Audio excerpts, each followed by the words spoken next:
I hate your taste in music. அப்ப வரண்டா அப்பப்போ வரண்டா அப்ப போறாண்டா இப்ப போறாண்டா தோ இங்க போறாண்டா போய் இருக்காண்டா. வணக்கம் நண்பர்களே, எல்லாரும் நல்லா இருக்கீங்களா? எனது பெயர் சஞ்சீவ், எனது பெயர் ஸ்டீவ். வீடியோக்குள் போகலாம் வாங்க. இந்த வீடியோல most iconic Tamil cinemas characters வந்து நம்ம பார்ப்போம். அவ்வளோதான். இந்த வாய்ப்பு. ஓகே, ஃபர்ஸ்ட் என்ன வீடியோ பார்க்க போறீங்க? ஃபர்ஸ்ட் எந்த மூவி? ஃபர்ஸ்ட் வந்து என் மனசு ரொம்ப பாதிச்ச ஒரு கேரக்டர்னா Lingesan from I.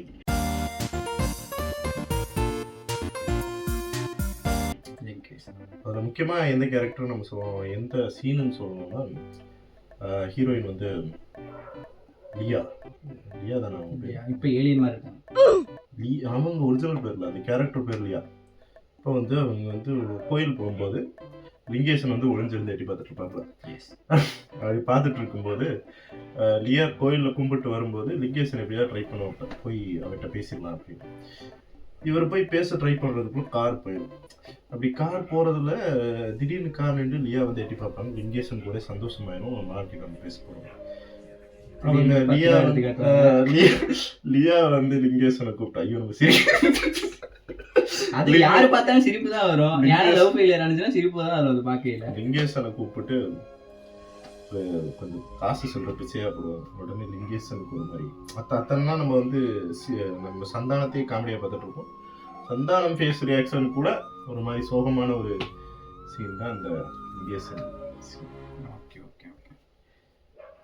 Tamil cinema மட்டும்தான் பேசணுமா? தமிழ் சினிமா தான் இப்போ நம்ம எடுத்துருக்க கண்டென்ட்டே தமிழ் சினிமா. சரி, நான் இப்போ வந்து ரீசெண்டாக வந்து எல்ஐகே மூவியில் எஸ்டி சூர்யா சொல்கிறேன்.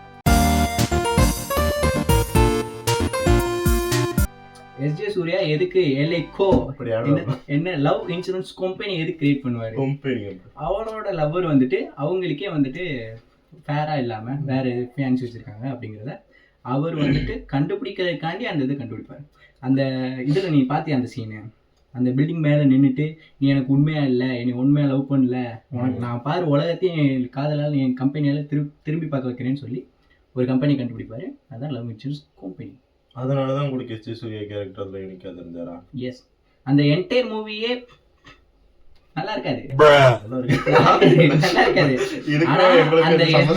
அந்த எஸ்ஜே சூர்யாவோட அந்த சீன் எனக்கு ரொம்ப பிடிச்சிருந்துச்சு, வேலிடா இருந்துச்சு. இடையில எட்டி பார்த்தாலும் அந்த என்ன யாரு வருவார் உள்ளே 40 வருஷமா ஜெயிக்காம இருக்காரு. நக்கல் பண்றீங்க நீ. சீமான் வருவாரு. சீமான் ஒரு சீன் நல்லா இருக்கும். கஷ்டப்பட்டு சீமான் வந்துட்டு நைட் எல்லாம் சாப்பிடாம பையனுக்கு வெயிட் பண்ணிட்டு இருப்பாரு. பையன் பொண்ணு சோக்கில் அங்கே போயிட்டு வந்துட்டு எனக்காண்டி இப்படி சாப்பிடாம இருக்கீங்களாப்பா, ஏன்ப்பா அப்படின்னு கேட்டுட்டு, தம்பி நீ இல்லாம நான் என்னைக்கே சாப்பிட்டுருக்கேன் அப்படின்னு. ஆனா அடுத்த நாளே போயிடுவான். அதுல நல்லா கவனிச்சீங்கன்னா சீமான் தமிழ் மட்டும் தான் பேசுவான். இங்கிலீஷ் தெரியாது போல. அப்படி கிடையாது. இவனுக்கு யாருக்கு ஓட்டு போட்டேன்? சரி, நம்ம அடுத்த ஐகானிக் கேரக்டருக்கு போவோம். மூணாவது ஐகானிக் வந்து சூர்யா ஃப்ரம் தளபதி.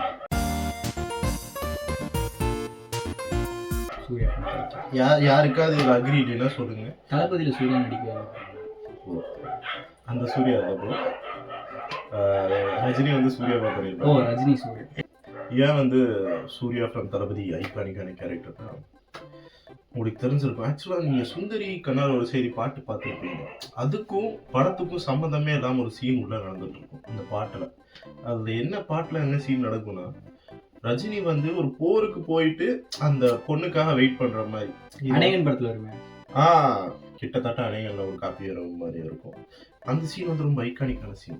ரஜினிக்கும் அதுக்கும் சம்மந்தமே இல்லாமல் ஒரு சைனாலேயோ ஜப்பான்லேயோ இருக்கிற ராஜா மாதிரி அவர் கெட்டப் பண்ணிட்டு பெரிய போகலாம் காமெடியா இருக்கும். ஆனா அது வந்து சம்பந்தமே இல்லாம அதுல எவ்வளவு சொட்டையா இருந்தாலும் அப்படியே நடிச்சிருப்பாரு பாரு. என்ன எவனாலும் அடிச்சீங்கன்னா போர் செய்ய போனாரு ஜப்பானுக்கு. அந்த மாதிரி ஒரு ஐகானிக்கான சீன் இருக்கும். அதுக்கப்புறம் அந்த குழந்தை கிட்ட உட்காந்து அவர் லிட்டரலா எல்லாரையும் அழுக வைக்கிற மாதிரி பேசுவாரு. ஆமா, இந்த காவால தான் வந்து ட்ரெண்ட் ஆச்சு காவாலியா சாங்க்கு. அதுக்கப்புறம் கிளாஸ் வித் அரவிந்த் சாமி 3 பேருமே சூப்பராக நடிச்சிருப்பாங்க.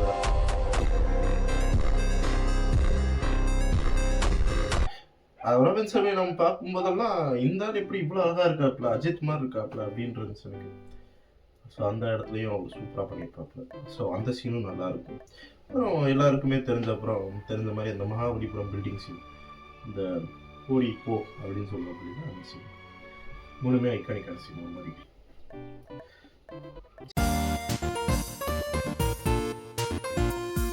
நீங்களாம் குலுகுலு படம் பார்த்துருப்பீங்களான்னு தெரியாது.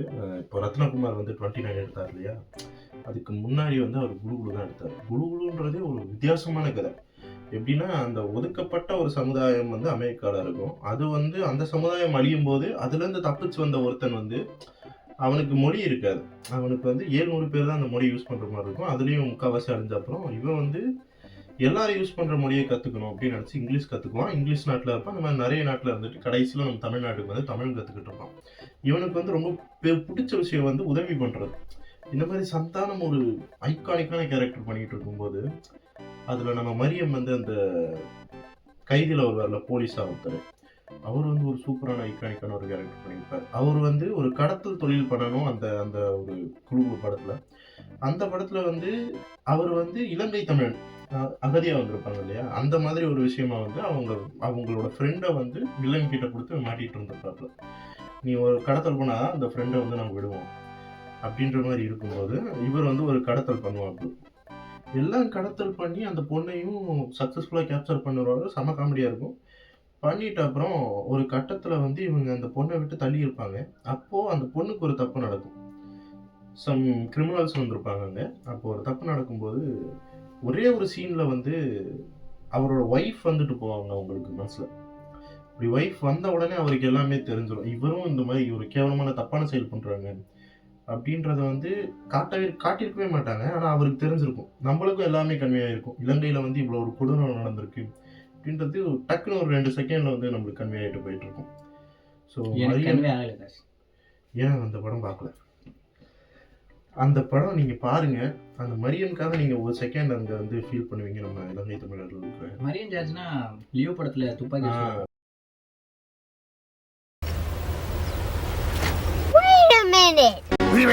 ரீவைண்ட் பண்றா.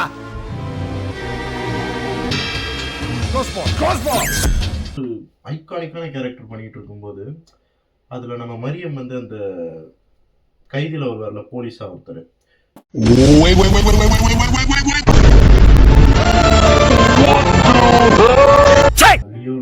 அவர் ஃபன் ரோல் தான், இதுலயும் ஃபன் ரோல் தான். ஆனா அந்த ஒரு செகண்ட் அவர் பண்ணிருக்காரு, வேற மாதிரி மாறி இருப்பாப்ல. மரியன் ஜார்ஜ் பத்தி பேசினா ஹாப்பிராஜ் நானும் பார்த்தேன். செம்ம படம். தியேட்டர்ல பார்த்தேன். நீங்க யாராவது ரிலேட் ஆகலைன்னா எனக்கு ரிலேட் ஆச்சு இந்த படம். சீரியஸா எனக்கும் நான் ஊர்ல இந்த மாதிரி பண்ணியிருக்கேன்.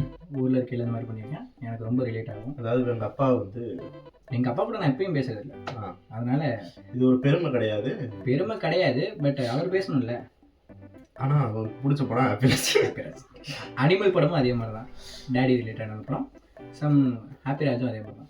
ஹாப்பிராஜில் கடைசியாக வந்துட்டு என்ன சொல்கிறது, அப்பாஸ்கிட்ட போயிட்டு இவர் சாரி கேட்பார்ல, அந்த சீன்லாம் செதுக்கி வச்சுருப்பாங்க. ஆக்சுவலாக அதுக்கப்புறம் சொல்லுவாப்ல ஜிவி கிட்ட வந்து, நீ அவர்கிட்ட என்ன சாரி கேட்கணும்னு நினைச்சாரு, என்கிட்ட அவர் சாரி கேட்கணும்னு நினைச்சியாடா அப்படின்னு கேட்கும்போது அது ஒரு பீக். அது வரைக்கும் நான் கூட அந்த மாதிரி யோசிக்கல. அது சொல்லும் போது ஒரு பீக்ல எடுத்து படவாராஸ்கல்னு சொல்லுவாருன்னு நினைக்கிறேன். தரக்கு அடிச்சுக்கிட்டே படவாராஸ்கல் அப்படின்னு பாரு. சூப்பராக இருக்கும். பையனுக்காக எல்லாத்தையும். அதே மாதிரி ஜிவி பிரகாஷ் நடிச்சதுல வில்மாவே இல்லாத படம் தான். ஆமாம், அப்படின்னு சொல்லலாம். ஆமாம், மற்ற எந்த படம் நீ எடுத்து பார்த்தீங்கன்னாலும் ஏதாச்சும் ஒரு சீனில் ஏதாச்சும் ஒன்று பண்ணியிருப்பாப்புல. இதில் இந்த இதில் எதுவுமே இருக்காது. அந்த பார்ட்டி சீன் சூப்பராக இருக்கும். ஹீரோ எனக்கு அதே மாதிரி அந்த லவரில் நடிச்ச ஹீரோயின் தானே இதில் நடிச்சிருப்பாங்க. எனக்கு ரொம்ப பிடிக்கும். ஹாப்பிராஜில் அம்மாவோட ஒரு பார்ட்டி சீன் வரும். அது சூப்பராக இருக்கும். பார்ட்டி கொண்டாடுவாங்கல்ல, ஊருக்கு வந்துட்டு அதில் கூட அவன் ஃப்ரெண்டு வந்துட்டு என்னம்மா இது சின்ன வயசுல எடுத்து ட்ரெஸ்ஸா அப்படின்னு கேட்பாங்க. அவங்களே மாறி இருப்பாங்க. சரக்கு அடிச்சு சுற்றுவாங்க. அது ஒரு சீன் சூப்பராக இருக்கும். அதுக்கப்புறம் ஃபைனல் சீனுக்கு வந்தோம்னா கிளைமேக்ஸ் கட்டிப்பொலியாக இருக்கும். குறைய சொல்ல முடியாது. ஒரு சென்டிமெண்டலாக தாக்கி விட்டு போயிடுவாங்க. ஆக்சுவலாக அது கெஸ் பண்ணுற மாதிரி இருந்துச்சு. அந்த ட்ரெயினில் வந்து அப்பாஸ் கிட்ட வந்து அவர் நான் நினைச்சு கூட பார்க்கல. அப்பாஸ் வந்துட்டு பரம்பரையா பணக்காரங்கன்னு தான் நினைச்சிட்டு இருந்தேன். அந்த ட்ரெயின் சீன் ரிவீல் பண்ற வரையும் அப்பாஸ் வந்துட்டு இங்க இருந்து தான் போனாரு இன்டர்வியூ அட்டெண்ட் பண்ணாரு. அதை ஆக்சுவலா கெஸ் பண்ணுவோம் நாங்க. நீங்க கெஸ் பண்ணீங்க, நான் கெஸ் பண்ணல. அந்த இது அப்படி. சரி, அடுத்த மூவி. இப்போ வந்து சார்பட்டா பரம்பரை போட்டு அடிச்சு இழுத்துருப்பாங்க மீம்ஸ்லாம். ஆனா அதுல ஒரு ஃபேவரட் கேரக்டரும் டான்சிங் ரோஸ் சொல்லுவாங்க. ஆனா எங்களுக்கு ஃபேவரட் கேரக்டர் வந்து டாடி.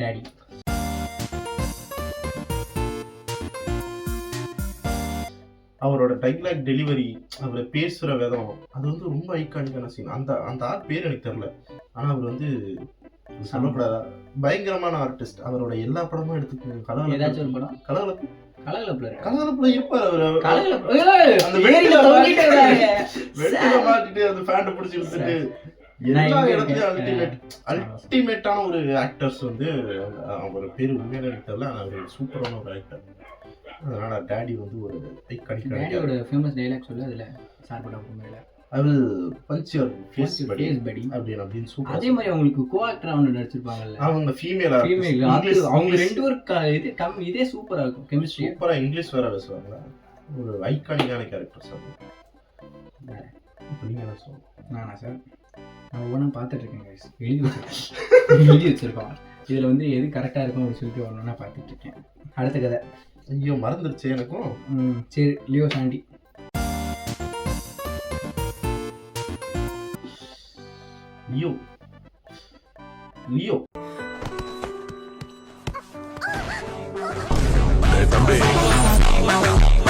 லியோ வந்து ஒரு மல்டி காஸ்ட் படம், ஐகானிக்கான படம். எவ்வளவு டீகோட்ஸ் நடந்திருக்கு அதுல. ஆனா லியோல வந்து சாண்டி மாஸ்டர். ஏன் லியோல வந்து ஃபர்ஸ்ட் ஹாஃப் மட்டும் சூப்பரா இருக்கு அப்படின்னு சொல்றாங்கன்றதுக்கான முக்கிய காரணமே அந்த சாண்டி அண்ணன். ஏன்னா ஸ்கிரீன் டைமே இவர் தான் நிறைய வச்சிருப்பாப்புல. அந்த சாக்லேட் காஃபி வேற மாதிரி சீனு.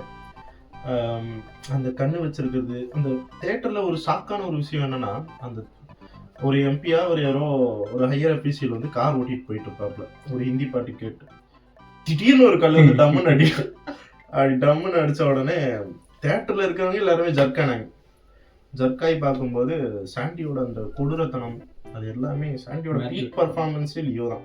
கருப்புல பேய் மாதிரி இருக்கு. கருப்புல வந்து லியோ கேமியோ வரும் இல்லையா, அது பேய் மாதிரி. அது கொஞ்சம் நான் கத்துனேன். எஃபோர்ட் போடல அவரு சாண்டி, சும்மா வந்து நடிச்சுட்டு போயிட்டாரு. ஆமா, ஆனா அவர் வந்து கோரியோக்கு தான் கூப்பிட்டாரே தவிர அவர் வந்து லியோல அந்த சீன் சூப்பரா, கோரியோ சூப்பரா இருந்துச்சு. கருப்பு லியோல பர்சனலா ரொம்ப பிடிச்ச சீன், இன்டர்வெலுக்கு அப்புறம் பைக் ஓட்டிட்டு போவாங்கல்ல, ஜாவா பைக் எடுத்துட்டு பின்னாடி அவர் ஃபுல்லா விஎஃப்எக்ஸ் பண்ணிருப்பாங்க. கம்ப்ளீட் விஎஃப்எக்ஸ்ல. எனக்கு ஆக்சுவலி அதை பார்த்த உடனே நீட் ஸ்மார்ட் ஸ்பீட்ல நம்ம இது பூஸ்ட் போட்ட உடனே கார்ல ஓட்டுவோம், கேம் போகல, அதே மாதிரி அக்யூரேட்டா இருக்கும், பெர்ஃபெக்ட்டா இருந்துச்சு. ஆனா அதுக்கு ஏன் அவ்வளவு ட்ரோல் பண்ணாங்கன்னு எனக்கு தெரியல. எனக்கு அந்த சீன் ரொம்ப பிடிக்கும். எனக்கு லியோ படத்துல அந்த சீன் ரொம்ப பிடிக்கும். அதுல ஒரே ஒரு காமெடி பண்ணிருப்பாங்க. அந்த மரியம் வந்து பின்னாடி உட்கார்ந்துருப்பாங்க, அதை டக்குனு அவர் தள்ளி விட்டு போயிடும். பட் எடிட்டட் சீன்ல வந்துட்டு அவர் போய் திரும்பி கூட்டிட்டு ஹாஸ்பிட்டலுக்கு சேர்க்கறதும் விஜய் தான் இருக்கும். அப்படியே அந்த எடிட்டட் சீன், அந்த சீனை வந்து டெலீட் பண்ணிட்டாங்க, ரன் டைம் அதிகமா இருக்கு. Okay okay. பட் அதுல தான் அவர் ஹாஸ்பிட்டல் சேர்ந்ததுக்கு அப்புறம் தான் ஹாஸ்பிட்டல்ல இருந்து திரும்பி வீட்டுக்கு வந்து காவலுக்கு இருப்பாரு. ஜேடி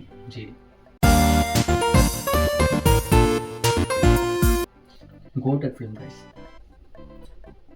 நான் கை தூக்கிறேன், நான் வாபஸ் வாங்கிக்கிறேன். நான் அடிக்க மாட்டேன், எதுவுமே சொல்ல மாட்டேன். ஏன்னா நான் அடிப்பேன். ஜேடி வந்து ஒரு ஐகானிக்கான கேரக்டர். மாஸ்டர் வந்து எனக்கு சில இடத்துல வந்து என்ன அது அப்படின்னு இருந்துச்சு. ஆனா ஜேடியா இருக்கும்போது வேற கொஸ்டின் பறக்குதான் வெளியே வந்துட்டேன், கேமரா உட்காந்து போறேன். ஜேடி வந்து ஒரு ஐகானிக்கான கேரக்டர். ஆனா ஜேடியே வந்து ஒரு 2 டிரான்ஸ்ஃபர்மேஷன் கொடுத்துருப்பாங்க. எல்லாருக்குமே ஜேடி வந்து ஐகானிக்கா தெரிஞ்சது அந்த இன்டர்வல் சீன் வரைக்கும், அந்த பசங்களை வந்து தொங்க விடுறதுக்கு முன்னாடி வரைக்கும் ஜேடி வந்து ஜேடியா இருப்பாப்ப. அதுக்கப்புறம் வர ஜேடி வந்து நம்ம ஸ்கூல் டீச்சர் மாதிரி ஆயிருப்பாங்க. அவர் எவ்வளவுதான் ஆக்ஷன் பண்ணியிருந்தாலும் அந்த ஃபர்ஸ்ட் ஹாஃப்ல இருந்த ஜேடி வந்து ஒரு வைப் கிரியேட்டரா இருந்தாப்புல. செகண்ட் ஹாஃப்ல இருக்க ஜேடி வந்து கொஞ்சம் பவானி தான் ஸ்கோர் பண்ண மாதிரி இருந்துச்சு. செகண்ட் ஹாஃப்ல பவானி ஏன் ஸ்கோர் பண்ண மாதிரி தெரிஞ்சுன்னா, ஸ்டார்டிங்ல இருந்து எண்டு வரைக்கும் பவானி மட்டும்தான். அதுவே நம்ம ஜேடி பார்த்துட்டு இருந்தோம்னா 2 ஸ்பின் ஆஃப் வச்சிருப்பாங்க, ஜேடி அந்த பசங்களுக்கு முன் பசங்களுக்கு பின் அப்படின்னு. ஆனா அது வரைக்கும் ஜேடி வந்து பெரிய சண்டையா போட்டிருக்க மாட்டாப்ல. ஒரே ஒரு சண்டை, அந்த ட்ரெயின்ல மட்டும்தான் சண்டை. அது மாளவிகா மூவிக்கு சம படம்.